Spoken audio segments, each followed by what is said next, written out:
क्या होगा अगर दुनिया के सारे लोग ज़ॉम्बी बन जाए और कुछ ही लोग जिंदा बच पाए। कहानी के स्टार्टिंग में हमें एक घर दिखाया जाता है जहां जेरी अपनी वाइफ केरिन और अपनी दो बेटियों के साथ रहता है। जेरी सभी के लिए पैनकेक बना रहा होता है और वो बार बार न्यूज़ देख रहा होता है।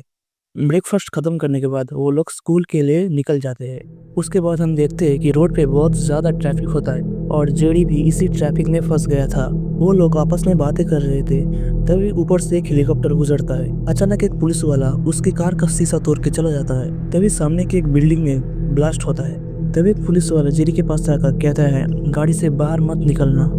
तभी एक ट्रक उस पुलिस वाले को धक्का मार के वहां से चला जाता है और जेडी भी उसी ट्रक के पीछे पीछे जाने लगता है ताकि वो इस ट्रैफिक से निकल सके। शहर के सारे लोग रास्ते में इधर उधर भाग रहे थे।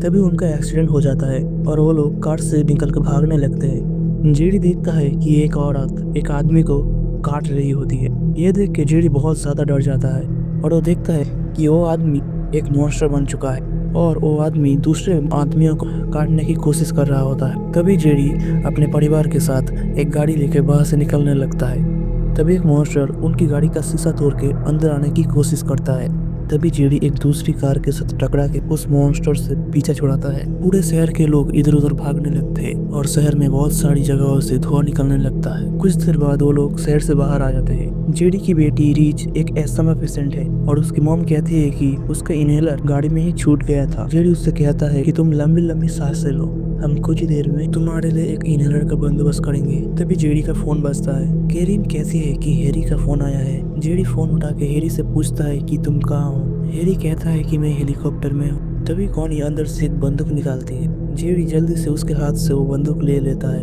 हैरी पूछता है कि तुम लोग अभी कहाँ पे। जेडी कहता है कि हम अभी हाईवे के ऊपर है और नॉर्थ की तरफ जा रहे हैं। हैरी कहता है हमें तुम्हारी जरूरत है, मैं 1 घंटे के अंदर तुम्हारे पास आ रहा हूँ, अपना फोन ऑन रखना। वो लोग एक शॉपिंग मॉल के सामने अपनी गाड़ी रोकते हैं और जेडी एक बंदूक लेके सबके साथ शॉपिंग मॉल के अंदर जाता है। किरिन जल्दी से शॉपिंग मॉल से बहुत सारा खाने का सामान लेने लगती है और जेडी रीच के साथ एक मेडिकल शॉप पर जाता है। वहाँ वो रीच के लिए इनहेलर ढूंढने लगता है। तभी एक आदमी अंदर से बंदूक लेके निकलता है। उस आदमी को देख के जेडी बहुत ज्यादा डर जाता है। वो आदमी जेडी से पूछता है कि तुम्हें क्या चाहिए।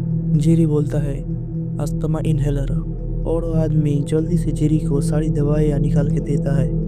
जेरी उसे थैंक यू बोलता है और तभी पीछे से कोनिन की आवाज़ आने लगती है। जेडी जल्दी से उसके पास जाता है, उससे पूछता है कि उसकी मम्मी कहाँ है। तभी जेडी करिन की चीखें सुनता है। वो देखता है कि 2 आदमियों ने करिन के ऊपर हमला कर दिया था। जेडी के आते ही एक आदमी वहाँ से भाग गया और जेडी ने दूसरे आदमी को वहीं पे शूट कर दिया। उसके बाद वो लोग जल्दी से वहाँ से निकलने लगते हैं। बाहर निकल के जेडी देखता है कि वो लोग जिस गाड़ी से आए थे वो गाड़ी यहाँ पे नहीं है। करिन कहती है कि हमें उस बिल्डिंग के ऊपर जाना होगा ताकि वो हेलीकॉप्टर आके हमें यहाँ से निकाल सके।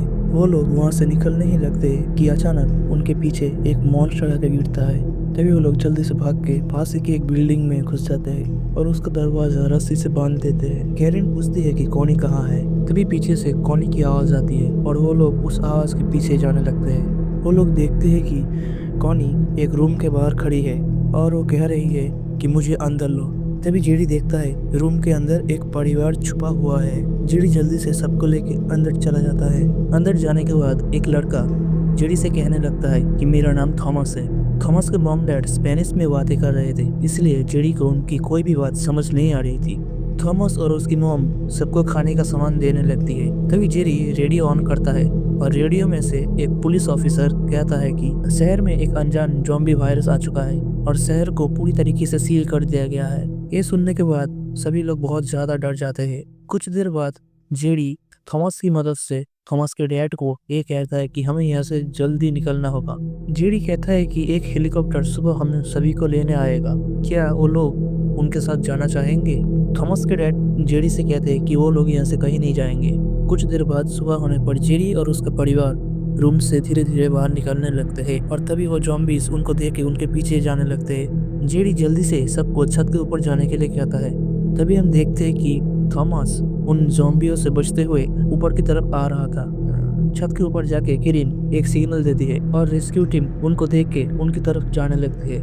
तभी हम देखते हैं कि सीढ़ियों से बहुत सारे ज़ॉम्बी आने लगते हैं। जेरी दरवाजे को कस के पकड़ कर रखता है ताकि वो ज़ॉम्बी बाहर ना आ सके। तभी रेस्क्यू टीम छत पे लैंड करती है और सबको वहां से निकालने लगती है और जेरी भी दरवाजा छोड़ के भागने लगता है। तभी हम देखते हैं कि थॉमस के डैडी भी अब ज़ॉम्बी बन चुके हैं। रेस्क्यू टीम उन ज़ॉम्बी के ऊपर अटैक करते हैं और उन सभी को यहाँ से बचा के ले जाते हैं। कुछ देर बाद उनका हेलीकॉप्टर एक जहाज के ऊपर लैंड करता है। यहाँ हम हैरी को देखते हैं जो उनके आने का इंतजार कर रहा था। जेडी हैरी को देख के बहुत ज्यादा खुश होता है और उससे गले मिलता है।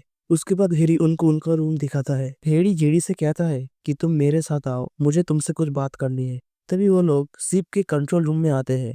तभी एक ऑफिसर आके जेडी से मिलता है। वो ऑफिसर जेडी से कहता है कि हम तुम्हें एक मिशन पे भेजने वाले हैं। तुम्हारे साथ एक डॉक्टर और कुछ फोर्स भेजेंगे ताकि हम इस वायरस के बारे में पता कर सके और इसे खत्म कर सके। जेडी मिशन पे जाने के लिए साफ साफ मना कर देता है।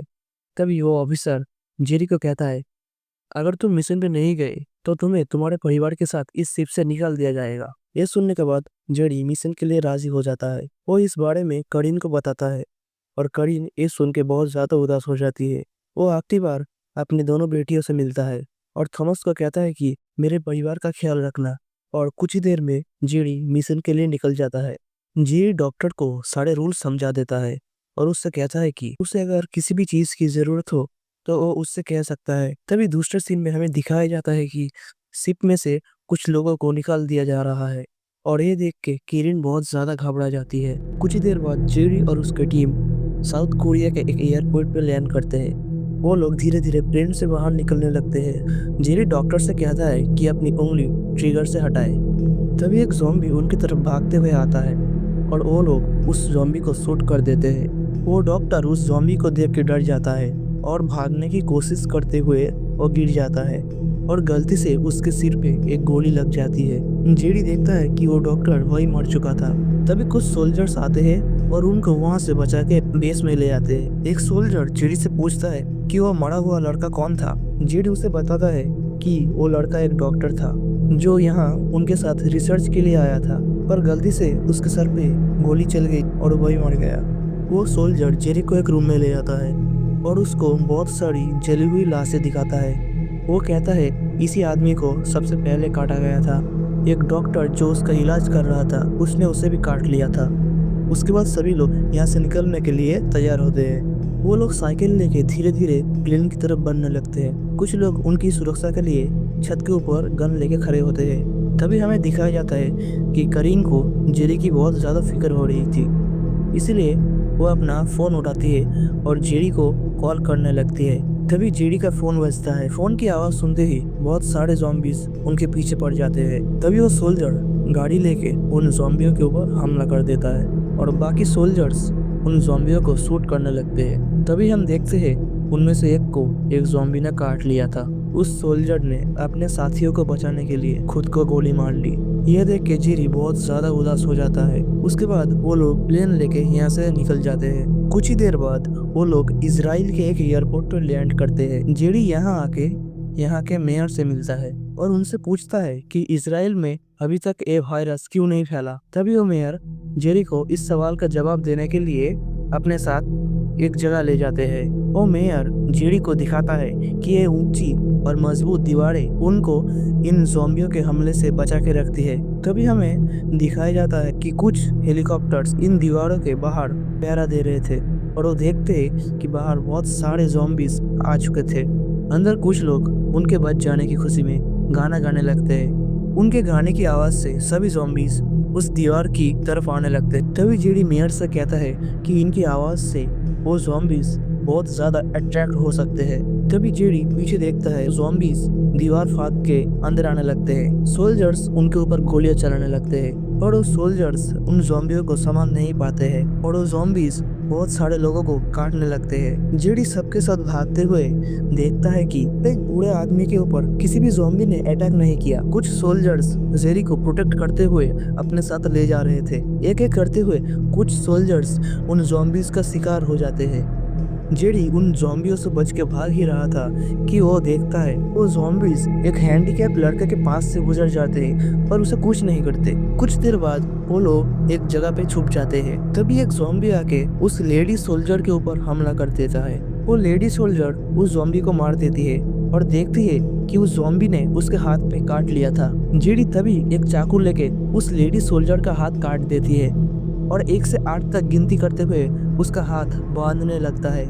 और जब एक हेलीकॉप्टर उनको लेने के लिए आता है, ज़ॉम्बीज उस हेलीकॉप्टर के ऊपर भी अटैक करके उसे तबाह कर देता है। तभी जेरी का दोस्त जो प्लेन में बैठा था वो भी प्लेन लेके वहां से चला जाता है। उसके बाद वो लोग एक दूसरे प्लेन को रोकते हैं और उसमें चढ़ जाते हैं। जेडी प्लेन की खिड़की से देखता है कि पूरा शहर अब तबाह हो चुका है। जेडी एक फर्स्ट एड किट लेके उस लेडी सोल्जर का इलाज करने लगता है। वो लेडी सोल्जर जेडी से कहती है कि अब मैं बस तुम्हारे लिए एक बोझ बन चुकी हूँ। तभी जेडी को उस बूढ़े आदमी और उस हैंडीकैप लड़के के बारे में याद आता है कि ज़ॉम्बीज उनके पास से चले जा रहे थे पर उनके ऊपर किसी ने अटैक नहीं किया।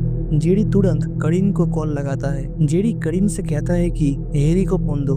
करीन तुरंत हेरी के पास जाती है और उससे कहती है कि लो जेडी का फोन है। वो हेरी से कहता है कि मुझे जल्दी किसी मेडिकल रिसर्च सेंटर का पता भेजो। और ये कहते हुए जेडी पायलट को फोन देता है।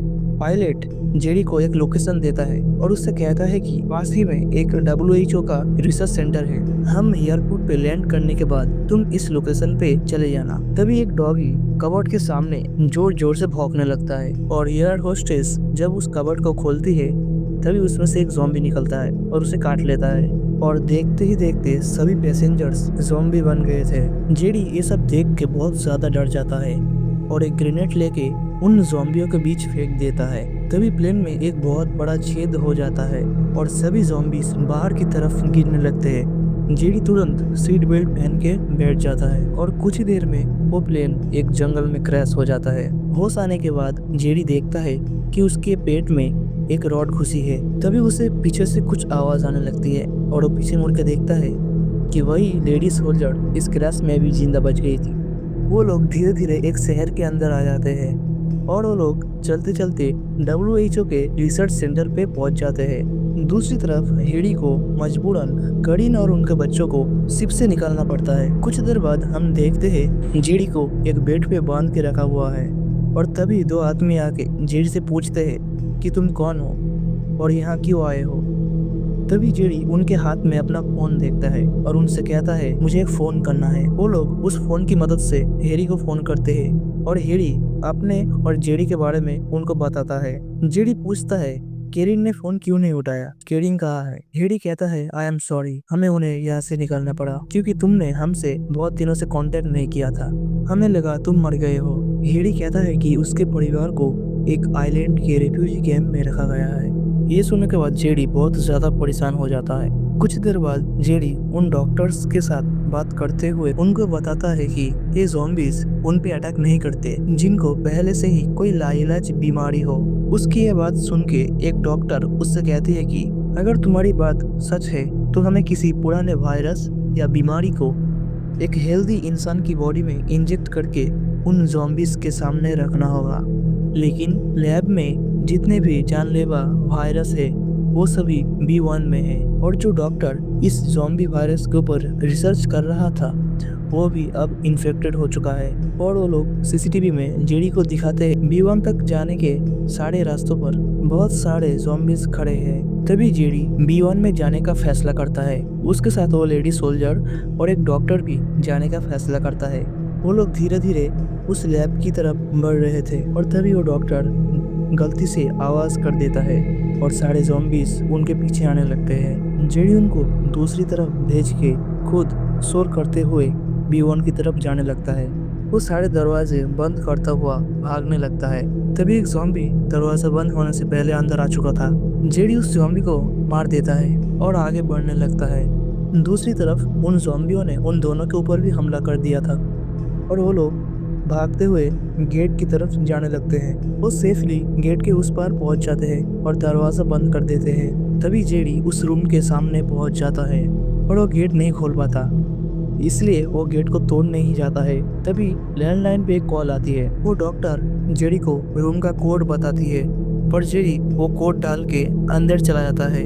अंदर जाने के बाद जेडी को कुछ भी समझ में नहीं आ रहा था। वो एक डब्बे में सारी दवाइयाँ भरने लगता है और जब वो वापस जाने के लिए पीछे मुड़ता है तब वो देखता है कि एक ज़ॉम्बी बाहर खड़ा है। जेडी फैसला करता है कि वो उन्हीं में से एक वायरस को अपने शरीर में डालेगा।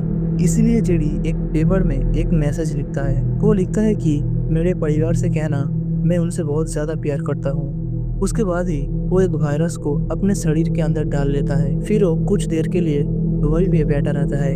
तभी वो उठकर दरवाजा खोलता है और उस ज़ॉम्बी को अंदर आने देता है। ये देख के सारे डॉक्टर्स बहुत ज्यादा डर जाते हैं और वो ज़ॉम्बी अंदर आके जेडी को सूंघता है और उसे कुछ नहीं करता। ये देख के सारे डॉक्टर्स बहुत ज्यादा खुश हो गए थे। फिर जेडी सारे ज़ॉम्बीज के बीच में से जाने लगता है। उसके बाद डॉक्टर जेडी को एक एंटीडोट का इंजेक्शन देती है और जेडी और वो लेडी सोल्जर वहां से निकल जाते हैं। कुछ दिनों बाद जेडी फिर से अपने परिवार से मिलता है और ये ज़ॉम्बी वायरस ऐसे ही खत्म हो जाता है। वीडियो पसंद आए तो एक लाइक करना और अपने दोस्तों के साथ ज़रूर शेयर करना। और अगर चैनल पे नए हो तो सब्सक्राइब कर दो गाइस।